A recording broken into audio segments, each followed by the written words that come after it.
Hey everyone. So, I created a legacy challenge that I've been working on for a very long time. After building for 3 years, I felt it was time to get the most of my money and actually play the game. The idea came from wanting to do so many different legacy challenges, but not wanting to commit to everything about them. For example, the Decades Challenge really intrigued me, but I felt anything before 1940 would kind of defeat the mechanics available in game. I like playing realistically, and after losing 3 save files to corruption, I wanted something that was going to work long term. This is why I have included some recommendations that I personally have been playing with that reduce the speed at which the file corrupts, because unfortunately with this game, all files will eventually corrupt. In this video, I'll be going over mostly the condensed version, but I will showcase aspects of the long version, just because I found I was getting bored sometimes, so the goals and objectives are there for when you find yourself needing something a bit more. Okay, so this is a rotational legacy save that consists of 6 generations. I wanted to do a rotational save, and I found that by doing this, not only did it change up the scenery, but it also made the How I Met Your Mother story so much more personal, and I felt very attached to both Sims involved. When I started writing out the legacy, I really wanted to incorporate aliens from Get to Work. I knew they were lacking, so I wanted to get creative and set some rules for myself. So, this story was written as a solar legacy at first. Then it evolved to connecting a love story to each planet, which defines each generation. Since this was going to be a rotational save, it made the most sense. I loved Greek mythology growing up, and I have some favorite love stories as a Sailor Moon fan. The first time I ever heard the love story of Selene and Endymion, I felt like I had unlocked a secret code or something. Early on in the winter, I had been working on a winter blues project, which involved mermaids. I had never played with them, so I took time to actually play them. As someone who doesn't play with occults and enjoys realism in the game, it was a lot of fun. So thus, the legacy evolved again. I rewrote it to include occults as options. But save file corruption is always in the back of my mind. And I know there are issues with hybrid crosses, so I designed the occults as an option only after your sim has passed on, completed their soul's journey, and rebirthed again. So, let's get into the generations now, shall we? The rules are pretty straightforward for anyone who plays with realistic gameplay. Money cheats/free real estate are only allowed for the first generation to acquire the household. Play on 2-week seasons so that you can rotate between households on a bi-weekly basis. Play with aging off so that you can manually age up Sims, as Sims can only have their birthday once they have gone through a full calendar year. Example, born in the fall must wait until the following fall to age up. You can start playing as the next generation once they become a child. Once you have transitioned to the next generation, the previous generation is free to relocate, change careers, traits, and aspirations. For added realism, your Sims can only travel to other worlds that have the same biome. Example, Del Sol Valley, Strangerville, Oasis Springs would be considered same biome. Satisfaction reward points are considered life experience, and therefore can only be redeemed on birthdays, as they are maturing and have gained some knowledge. Also, there needs to be a death every year from someone connected to the family. Having neighborhood stories, accidental deaths turned on for unplayed households. This will make your neighborhood feel like it's still operating around you. And lastly, my recommendations. Playing with a blank save file and selecting 2 different neighborhoods from one world will help slow save file corruption and maintain your save file size through the generations. Limiting one neighborhood to townies and another neighborhood to community lots is what I have always done, but these are only recommendations that I have personally tested and played with in my saves. Generation 1, Household A. You start out in the era of 1940 to 1960 as an aspiring actress/actor. One calendar year is roughly considered a decade in-game. I tried to keep the traits limited to the packs involved for the storyline. Hobbies are what makes the story come together. Your Aphrodite love story. You fall in love with a younger, charming sim who suddenly dies tragically after the birth of your second child. You spend your life mourning them as they pass into the underworld. Widowed, your connection never fades. It remains intense and beautiful. You harness this loss into seances and tarot readings to try and connect others to their loved ones, so that love transcends beyond the living. The guided goals are what your sim needs to accomplish for their main story. My favorite part of this was developing their enemy and gifting them the death flower. For the occult options, this is the only exception to needing to complete the rebirth option. The paranormal pack is honestly one of my favorites. I had a lot of fun with Rotation B of Generation 1. In this household that you are swapping weekly with, they join the military and complete several aspirations, the Strangerville mystery being one of them. You are sent on 3 search and rescue missions, to El Salvadorada, Mount Comarebi, and Strangerville.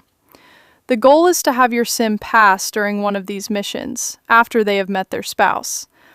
This household is also presented with the option of becoming a playable occult, a ghost.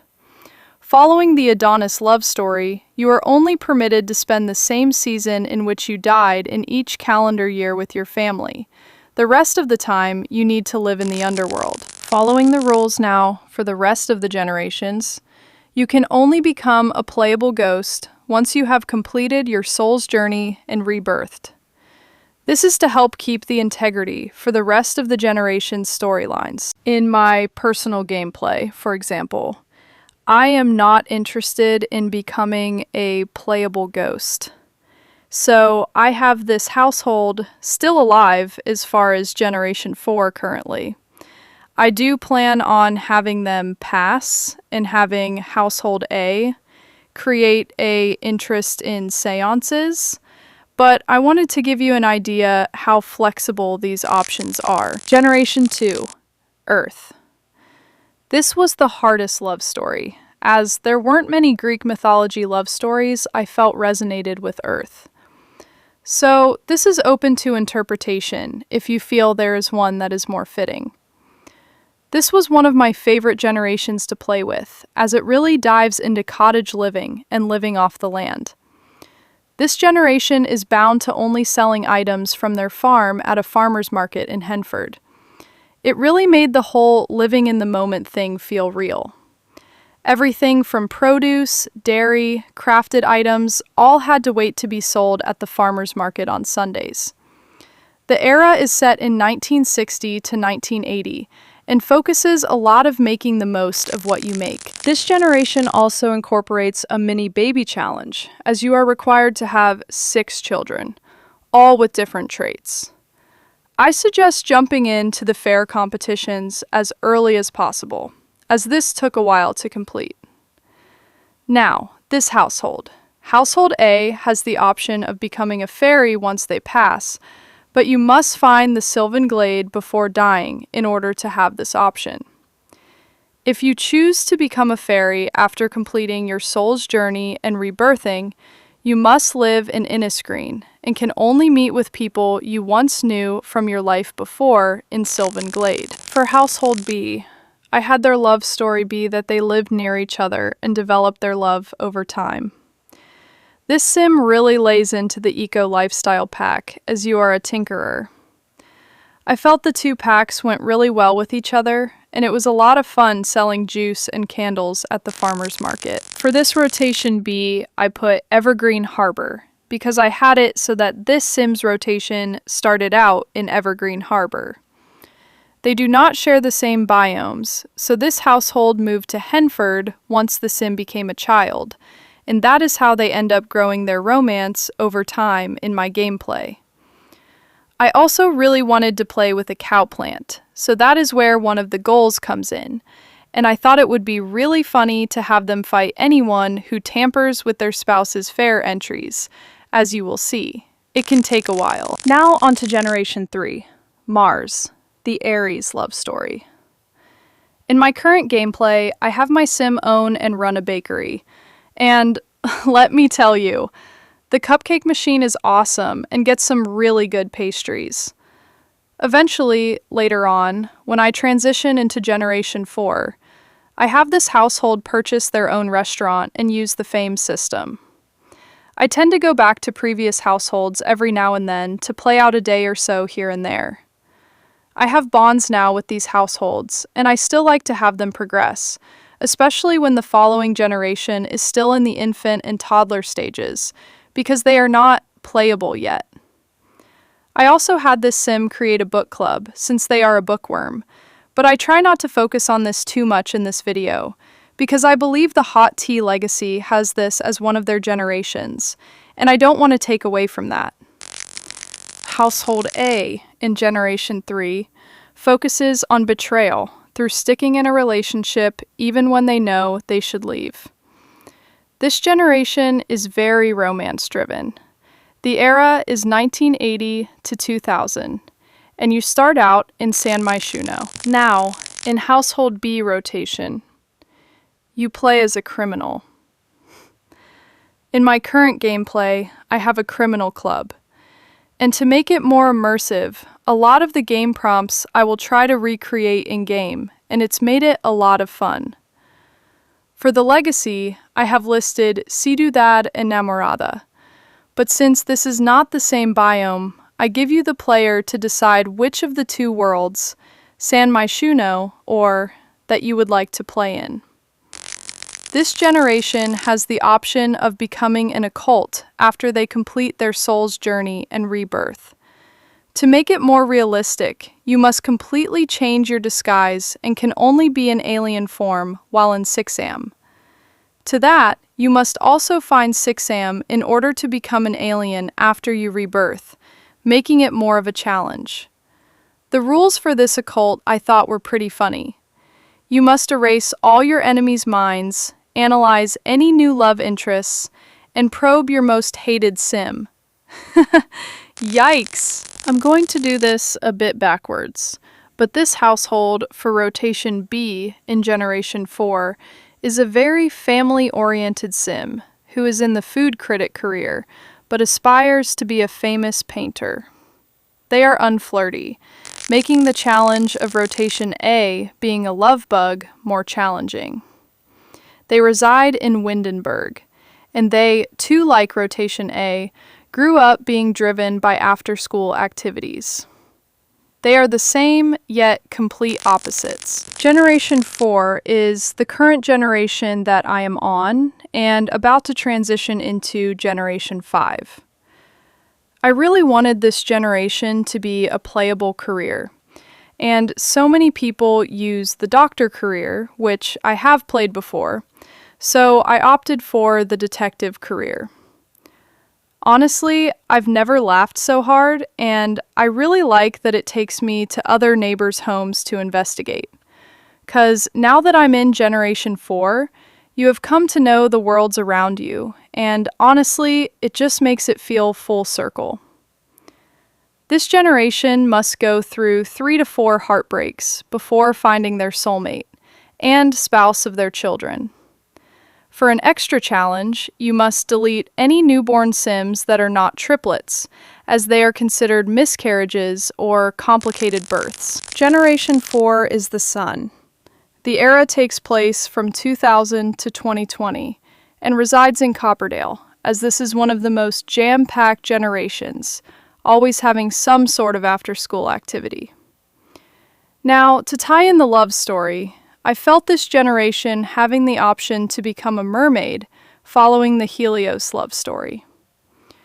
Once your sim has completed their soul's journey and rebirthed, they have the option of becoming a mermaid, but only by eating mermaid kelp. The other rule to this is that you can only interact with other sims while in mermaid form and only by using lullabies. You can communicate normally with fish and dolphins and other mermaids. Also, Siren's Call can only be used when the sun is at its strongest or on full moon nights, leading us to Generation 5. Now this is a 6th generation legacy. However, since this is the condensed version, it only includes 5, as I will be mastering a condensed version of Generation 6, which goes into a whole dystopian era. Generation 5 is the moon, the love story of Selene and Endymion, my favorite. You are a secret lover of the night who bears one child from your secret lover. You live in Brindleton Bay and work as a veterinarian. The era is 2020 to 2040, and this household rotation A has the option of becoming a werewolf after they complete their soul's journey and rebirth. The rule to this is you must relocate to Moonwood Mills, and you cannot associate with anyone that you knew from your past life. Now typically, you cannot turn into a werewolf at the Lunar Lakes, unless you have the dormant wolf trait, so a cheat can be used to give them this trait, as the transition is pretty cool. And lastly, Generation 5 Rotation B is a part-time video game streamer who aspires to become a championship horse rider that lives in Chestnut Ridge. I opted for a part-time career with this rotation, as the horse training can take a lot of time. They are romantically reserved and trying to maintain their online image. Once they have completed the aspiration, they can join the internet personality career. As you can see from their hobbies, this essentially was intended to be a country music singer, so you can also opt to have them join the entertainer-musician career. But I felt due to the era that most people do things on their own now anyway. As the finale, you find out where your secret lover is and can only be with them if you manage to fight and beat Greg. And that's it for now. If you're interested in seeing how this all came to be, you can check out my To 6 a.m. and Beyond Legacy story videos in the playlist. And have fun!